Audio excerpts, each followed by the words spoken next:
Hi friends, welcome back to my channel. ఈరోజు మనం fruits custard ఎలా చేసుకుందామో చూద్దామండి. సమ్మర్కి కూల్గా తీసుకుంటే సూపర్గా ఉంటుందండి. దీనికోసం ఒక 1/2 లీటర్ పాలు తీసుకుని పాలు చిక్కగా అయ్యేంతవరకు ఒక 1/2 లీటర్ అయ్యేంతవరకు మరిగించాలండి. అలా మరిగిస్తేనే క్రీమీగా టేస్ట్ బాగుంటుందండి.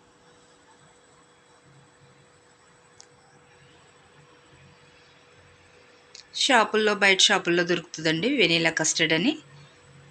ఫ్లేవర్స్ చాలా ఉంటాయి. వెనీలా తీసుకొచ్చానండి నేను. 2 స్పూన్స్ తీసుకుని బౌల్లో వేసి వాటర్ వేసి కలుపుకోవాలండి ఉండలు లేకుండా.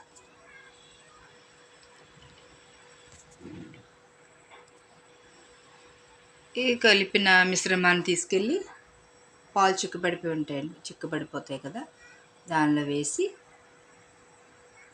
జాగ్రత్తగా ఉండలు లేకుండా కలపండి.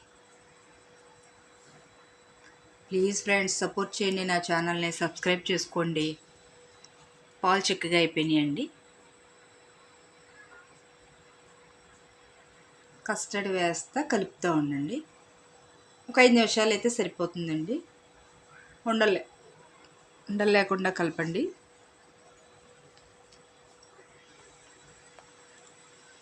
ఐదు నిమిషాల తర్వాత చిక్కబడిపోతుందండి.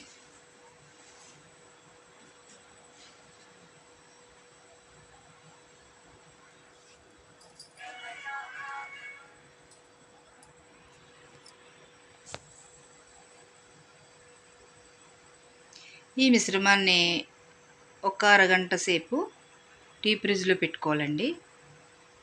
పెట్టుకుంటే కూల్ అయిపోద్ది. కూల్గా బాగుంటుంది.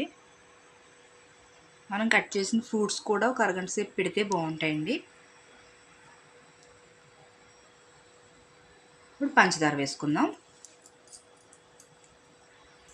ఒక 1/2 కప్పు సరిపోద్దండి పంచదార, ఎందుకంటే ఫ్రూట్స్ వేస్తాం, ఆ తీపి ఎక్కువైపోద్ది కాబట్టి.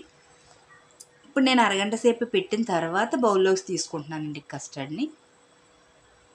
ఇప్పుడు మనకి ఇష్టమైన ఫ్రూట్స్, దానిమ్మ గింజలు, యాపిల్స్, బనానా, కిస్మిస్. పుల్లటి ఫ్రూట్స్ వేయకూడదండి, పుల్లగా ఉంటే బాగోదు కస్టర్డ్.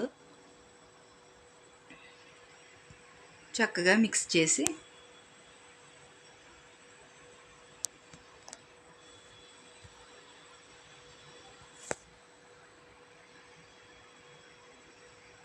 పైన గార్నిష్ చేసి మీ పిల్లలకి కూల్గా సర్వ్ చేయండి. సూపర్గా ఉంటుంది. ఒకసారి ట్రై చేయండి. తర్వాత మనం ఒకసారి ఫ్రిడ్జ్లో పెట్టుకుంటే బాగుంటుందండి, ఒక అరగంట సేపు ఫ్రూట్స్ కలిపిన తర్వాత కూడా. లేదంటే అలా తీసుకున్నా పర్వాలేదు. మనం కస్టర్డ్ ఆల్రెడీ పెట్టుకున్నాం కాబట్టి ఫ్రిడ్జ్లో, అలాగైనా కూల్గా బాగానే ఉంటుంది. ఒకసారి ట్రై చేసి చూడండి. నేను చెప్పిన కొలతలతో చాలా బాగా వచ్చిందండి. అందుకే మీకు కూడా చేసి చూపించాను. నేను చేసిన తర్వాత మీకు కూడా చేసి చూపించాను. ప్లీజ్ సపోర్ట్ చేయండి.